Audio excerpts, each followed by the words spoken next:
Sir வணக்கம் sir. வணக்கம். வாங்க, என்ன விஷயம்? மக்கள் தொகை கணக்கு எடுக்கிறதுக்கு வந்திருக்கோம். உங்க வீட்டுல எத்தனை பேர் இருக்காங்க? நிறைய பேர் இருக்காங்க. அப்பா அம்மா இருக்காங்களா? இல்ல. சரி சொல்லுங்க, அவங்க இறந்து எத்தனை நாள் ஆகுது? கடைக்கு போயிருக்காங்க, வீட்டுல ஆளுங்கன்னு சொன்னேன். ஓ சரி சரி சரி சரி. தாத்தா பாட்டி இருக்காங்களா? இல்ல. ஏன் அவங்களும் கடைக்கு போயிருக்காங்களா? இல்ல, அவங்க செத்துட்டாங்க.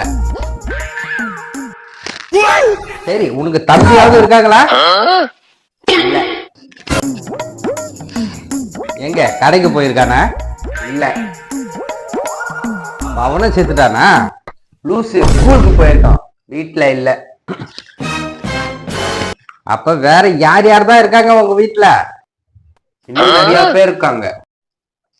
வேற உங்க வீட்டுல சித்தப்பா இருக்காங்களா? இல்ல.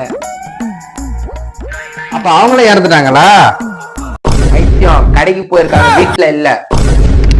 Okay okay, sorry sorry sorry. பெரியப்பா இருக்காங்களா? இல்ல.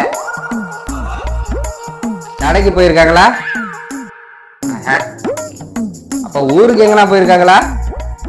இல்ல. இல்ல மார்க்கெட்டை எதனா வாங்க போயிருக்காங்களா?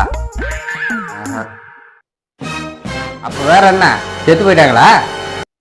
எனக்கு பெரியப்பாலாம் இல்ல, இருக்கிறதுல எங்க அப்பா தான் பெரியவர். எனக்கு வேணாண்டா, ரிஜெக்டட்.